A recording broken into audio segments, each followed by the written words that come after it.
Good morning students, welcome back. बेटा last time हमने topic किया था roles law for volatile solution. उसमें आपने देखा था भी जो हमने सोल्यूट लिया था वो एक वोलेटाइल कंपोनेंट था और जब उसको सॉल्वेंट के साथ बेटा आप मिक्स करते हैं तो बेटे वो सोल्यूशन बनाता है। आज जो करेंगे वो है roles law for non volatile solute. Means अपने पास क्या है, सोल्यूट के रूप में एक नॉन वोलेटाइल सब्सटेंस है और दूसरा बेटा क्या है, सॉल्वेंट। तो आप देख सकते हैं हमने ये कंटेनर लिया और इस कंटेनर के अंदर सॉल्वेंट के रूप में बेटे हमने क्या लिया, एक लिक्विड ले रखा है। और अब आप इसमें क्या करते हो, किसी एक सॉल्यूट को, और सॉल्यूट भी कैसा है, नॉन वोलेटाइल। तो एक नॉन वोलेटाइल सॉल्यूट आपने इसमें ऐड कर दिया, किसके अंदर, सॉल्वेंट के अंदर। तो आप देखेंगे भी ये जो नॉन वोलेटाइल सॉल्यूट पार्टिकल है इसके सरफेस के ऊपर बेटा प्लेस करेंगे, ऑक्यूपाई करेंगे, जिसकी वजह से क्या होगा, जो ये सॉल्वेंट है इसके जो वेपर है वो ऊपर नहीं जा पाएंगे, एस्केप नहीं हो पाएंगे। तो जिससे क्या होगा बेटा, इसका जो वेपर प्रेशर है, वेपर प्रेशर वो डिक्रीज हो जाएगा। क्या हो जाएगा, डिक्रीज हो जाएगा। तो इस टॉपिक में हमने यही बताना है भी जो नॉन वोलेटाइल सॉल्यूट है वो किस प्रकार से किसी भी जो सॉल्वेंट है बेटा उसकी जो अपना कह सकते हो भी वेपर प्रेशर को डिक्रीज करता है।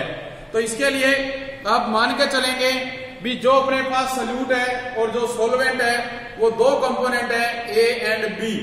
और इसके लिए जैसे लास्ट टाइम बेटा टॉपिक में आपने किया था भी जो अपने पास partial pressure of a component है वो किसके इक्वल था, product of vapour pressure of pure component into mole fraction of a component. Same हम उसी तरह से यहां पर लेके चलेंगे दो रिजल्ट अपने पास, और वो जो दो रिजल्ट आएंगे बेटा वो भी वही है, P A is equal to आप कहोगे पी ए नोट इनटू में बेटा क्या है, एक्स ए, और दूसरा क्या है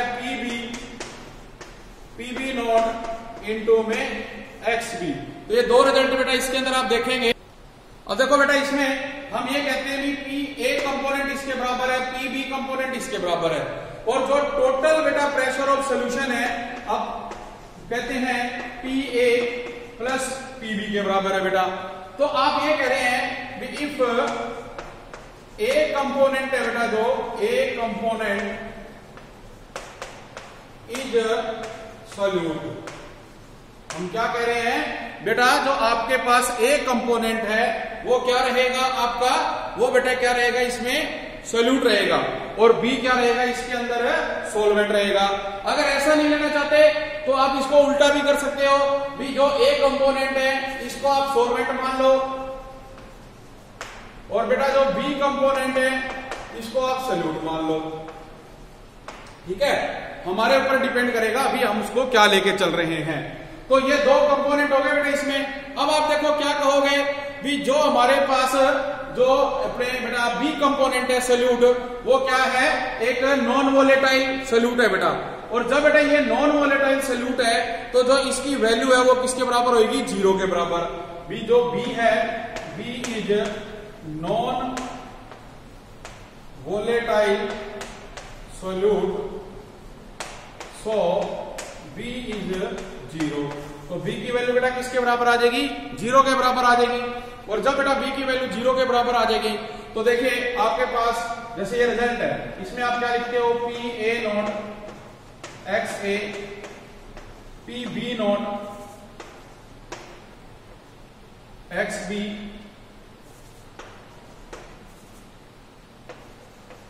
और हम कह रहे हैं कि b की वैल्यू 0 है, तो ये बेटा रिजल्ट क्या रहेगा, P A not X A plus 0। तो मतलब अपने पास जो पी एस है, प्रेशर ऑफ सॉल्यूशन, वो P A not into X A के बराबर आ जाएगा बेटा।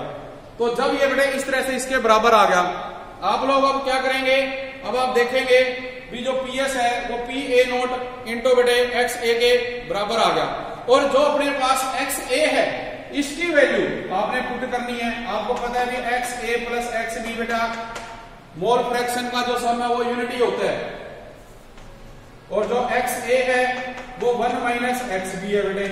तो इस वैल्यू को हम यहां पुट कर देंगे। जब यहां पुट करोगे तो जो प्रेशर ऑफ सोल्यूशन है बेटा वो क्या आ जाएगा, P A not into 1 minus X B. इसको आप और थोड़ा सोल्व करोगे तो देखो जो पी एस है वो P A not minus P A not X B के बराबर आ गया बेटा। ठीक है, अब आप देखो क्या करोगे, यहां से इस वैल्यू को उठा के लेफ्ट हैंड साइड में ले जाओ। तो बेटा जब इसको आप क्या करेंगे, लेफ्ट हैंड साइड में लेके जाएंगे वैल्यू को, तो आप लोग देखेंगे कि जो अपने पास सोल्यूशन है बेटे वो चेंज हो जाएगा। मतलब किस तरह से, आप इसको तो इधर ले जाओ, इसको इधर ले आओ, तो P A not X B plus हो गया P A not minus P S आ गया बेटा। और जो अपने पास है, मान लीजिए तुमने निकालनी है एक्स बी की वैल्यू, तो P A not minus P S divide by क्या आ जाएगा, पी ए नॉट। बेटा ये रिजल्ट आ गया अपने पास। तो जो एक्स बी की वैल्यू है वो P A not minus P S by P A not आ गया। बी क्या था, बी हमने कहा एक नॉन वोलेटाइल सॉल्यूट है बेटा, और जो मोल fraction of non volatile solute है जो एक्स बी, वो किसके बराबर आ गया, जो बेटे P A not minus P S है divided by P A not के बराबर आ गया। अब इसमें क्या होगा बेटा, जो आपके पास ये टर्म है P A not minus P S, अब देखिए आप देख रहे हैं भी जो हमारे पास जो एक कंपोनेंट है सोलवेंट, उसका जो प्योर प्रेशर है उसमें से हम जो pressure of vapour pressure of solution है उसको बेटे सब्ट्रैक्ट कर रहे हैं। तो इस टर्म को हम एक नाम देंगे भी जो P A not minus P S है, इसे बेटे कहा जाता है relative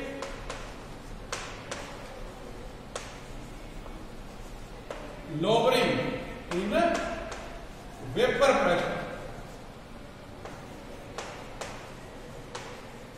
relative lowering in vapour pressure. इसके बाद इसको जो है टॉपिक को बेटा कहा जाएगा।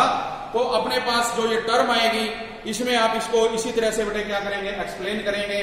तो हम कहेंगे P A not minus P S by P A not is called relative lowering in vapour pressure. तो ये बेटा आपका क्या रहेगा, इसके अंदर रिजल्ट रहेगा। इसके बाद आप जो एक्स बी है उसकी वैल्यू भी बेटा कैलकुलेट कर सकते हो। एक्स बी देखो आपका किसके बराबर आएगा, बी कंपोनेंट है, तो हम ये कह सकते हैं एक्स बी क्या आएगा, N B divided by N A plus N B. क्योंकि हमारे पास बी कंपोनेंट बेटा यहां था तो हमने ऊपर लिया, तो N B divide by N A plus किसके बराबर आएगा, एन बी के बराबर आएगा। अब आप क्या करेंगे, इसके अंदर देखो दोनों साइड में बेटा क्या करोगे, इसको इक्वल रखोगे। तो दोनों टर्म्स हम देखते हैं,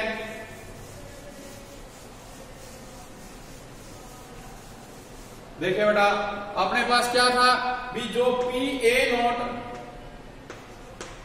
minus P S divide by P A naught किसके इक्वल है बेटा, इसके इक्वल मानेंगे आप N B divide by N A plus N B. ठीक है जी। अब आप बेटा क्या करोगे, taking reciprocal on both side, आप क्या करो दोनों में रेसिप्रोकल्स लोगे, और वो करने से पहले दोनों साइड आप क्या करोगे, 1 सब्ट्रैक्ट कर दोगे।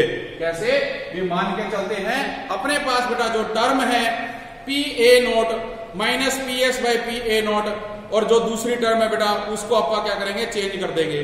तो किस प्रकार से देखो ये चेंज होगी बेटे, अभी पहले क्या कहा उसने, टेकिंग रेसिप्रोकल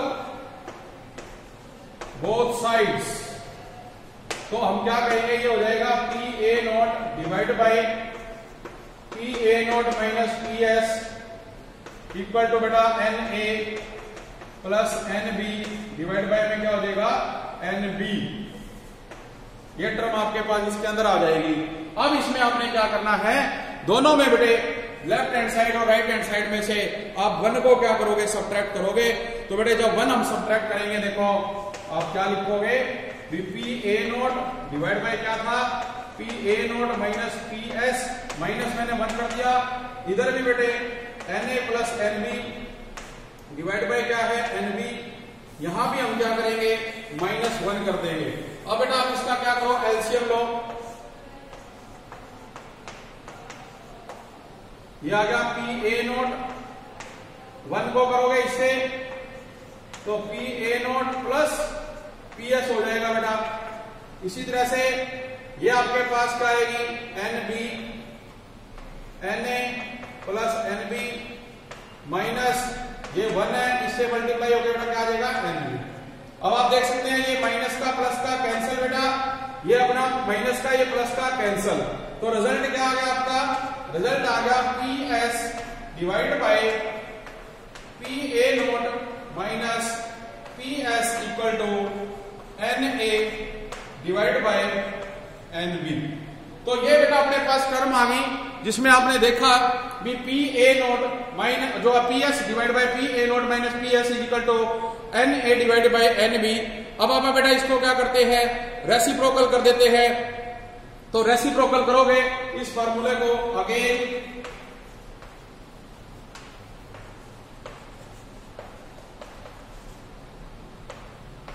रेसिप्रोकल, तो बेटा आप क्या करोगे, देखोगे कि जो ये टर्म है बेटा अपनी वो कैसे चेंज हो जाएगी। ये तो बन जाएगी देखो P A not minus P S by में P S equal to N B by में एन ए। ये बेटा अपने पास क्या होगी, टर्म आ जाएगी। और इस टर्म के अकॉर्डिंग आप देखेंगे भी जो ये फॉर्मूला है अपना, ये क्या रिप्रेजेंट करेगा, जो रोल्स लॉ है फॉर नॉन वोलेटाइल सॉल्यूट, उसको बेटे ये जो फॉर्मूला आप लेके चल रहे हो ये रिप्रेजेंट करेगा। तो हमने इस इक्वेशन को यहाँ पे सोल्व किया बेटे, ठीक है। तो ये आपकी किसके लिए थी, नॉन वोलेटाइल के लिए थी बेटे इसके अंदर। नेक्स्ट बेटा अपने पास है ideal solution and non ideal solution क्या होते हैं। आपने देखा भी जो सोल्यूशन है बेटा हमने किया वोलेटाइल और नॉन वोलेटाइल के लिए, तो इसमें भी बेटा रोल्स लॉ ने कुछ कंडीशंस दी भी किस केस में जो है सोल्यूशन ओबे करेगा रोल्स लॉ को और किस केस में नहीं करेगा। तो फर्स्ट जो अपने पास था वो है आइडियल सोल्यूशन, और जो आइडियल सोल्यूशन है बेटा डेफिनेशन में ये कहा रोल्स ने भी a solution in which each component obey Raoult's law, भी प्रत्येक कंपोनेंट चाहे सॉल्यूट है चाहे सॉल्वेंट है वो रोल्स लॉ को बेटा ओबे करेगा under all condition of temperature and concentration. जबकि जो नॉन आइडियल सोल्यूशन था इसमें ये कहा कि a solution which does not obey Raoult's law, भी एक ऐसा सोल्यूशन जो रोल्स लॉ को ओबे नहीं करेगा वो क्या कहलाएगा, नॉन आइडियल सोल्यूशन कहलाएगा। तो इसके लिए जब हमने देखा इनके बीच में जो डिफरेंस था बेटा, तो वो डिफरेंस देखिए क्या है बेटे, इधर हम ले रहे हैं आइडियल सोल्यूशन, इधर हमने लिया नॉन आइडियल सोल्यूशन। अभी जैसे आप देख रहे हो भी अपने पास बेटा एक सोल्यूशन है ए और बी, दो कंपोनेंट है उसमें, तो आप कहते हैं भी एक तो सोल्यूशन आपने ले लिया ए और बी कंपोनेंट का, एक सोल्यूशन आपने ले लिया सेम कंपोनेंट का बेटा। तो क्या कहा गया आइडियल सोल्यूशन में भी जो इंटरेक्शन है बेटा ए और बी के अंदर वो हमेशा ज्यादा रहेगी किससे, जो प्योर है अपने पास ए या जो बी। तो ये यहाँ पे बेटा देखो हमने राइट डाउन किया, ठीक है। जो ए बी फोर्सेस है वो बेटा क्या है, लेस है किससे, जो प्योर कंपोनेंट है अपने पास। क्योंकि बेटा जो प्योर कंपोनेंट है देखो इनके अंदर फोर्स ऑफ अट्रैक्शन ज्यादा होगी, इनके अंदर फोर्स ऑफ अट्रैक्शन क्या रहेगी, कम रहेगी। तो ये चीज है। जबकि दूसरी तरफ हमने कहा भी जो अपने पास बेटा नॉन आइडियल सोल्यूशन है उसमें जो ए बी के बीच में फोर्सेस है वो ज्यादा रहेगा किससे, ए और बी से। सेकंड पॉइंट, अब अपने पास जो partial pressure of a component है वो ग्रेटर देन रहेगा प्रोडक्ट ऑफ प्योर कंपोनेंट का जो प्रेशर है और मोल फ्रैक्शन, इसी तरह बी कंपोनेंट का। जब हम जाते हैं नॉन आइडियल में तो इसमें ये कहा गया कि जो अपने पास बेटा जो पार्शियल प्रेशर है ए कंपोनेंट का वो कम रहेगा, लेस रहेगा किससे, जो product of vapour pressure of pure component into mole fraction है, तो ए कंपोनेंट में भी और इसी तरह बी कंपोनेंट में। फिर नेक्स्ट पॉइंट आया कि जब हम बेटा इनको मिक्स करेंगे तो जो हीट इसके अंदर पापा देख रहे हैं वो जो हीट है बेटा वो क्या रहेगी, यहाँ पे पॉजिटिव रहेगी, इसके अंदर जो हीट है बेटा वो क्या रहेगी, नेगेटिव। फिर उसने बात करी मिक्सिंग की, जब दो सोल्यूशन को मिक्स करते हैं तो जो उनकी वॉल्यूम है वो ऑलवेज क्या रहेगी बेटा, पॉजिटिव। लेकिन यहाँ पर नॉन आइडियल में जो वॉल्यूम है मिक्सिंग करने में वो क्या रहेगी, नेगेटिव रहेगी। इसके बाद इसी में बेटा हम एक पॉइंट और कह सकते हैं, वो क्या रहेगा, इसके अंदर देखिए उसने कहा भी जो यहां पर डिसोल्यूशन है बेटे, फिफ्थ पॉइंट है डिसोल्यूशन इज एंडोथर्मिक, अब देखो बेटा हीट पॉजिटिव है तो यहां डिसोल्यूशन क्या रहेगी, एंडोथर्मिक रहेगी। बट इस केस में वो कहते हैं कि जो डिसोल्यूशन है वो क्या रहेगी बेटा, एक्सोथर्मिक, क्योंकि इसमें जो हीट है वो इवोल्व होगी। तो वो बात इसने बताई बेटा इसके अंदर। इसके अलावा उसने अपने को एक पॉइंट और बताया इसके अंदर भी, जो यहां पर बेटा हीटिंग है जो इंक्रीज करेगी उसकी स्टेबिलिटी को, सोलिबिलिटी को। हीटिंग इंक्रीज सोलिबिलिटी, क्योंकि हीट करेंगे तो सोलिबिलिटी ज्यादा होगी, लेकिन यहां पर जो हीटिंग है बेटा उसकी सोलिबिलिटी को डिक्रीज करेगी। अगला पॉइंट आप क्या लिख सकते हो, 6th पॉइंट है हीटिंग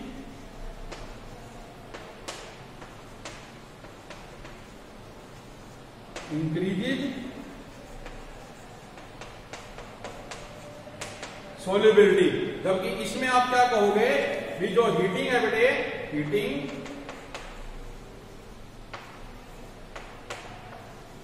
डिक्रीजेस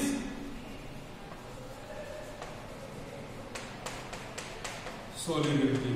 तो बेटा ये कुछ पॉइंट रहेंगे आइडियल और नॉन आइडियल सोल्यूशन के बीच में डिफरेंस के रूप में, जिसके बेस पे आपको पता लगेगा कि कोई भी जो सोल्यूशन है वो आइडियल है या नॉन आइडियल सोल्यूशन है। तो मैं इसे यही खत्म कर रहा हूं टॉपिक को, ठीक है बेटा। Thank you very much.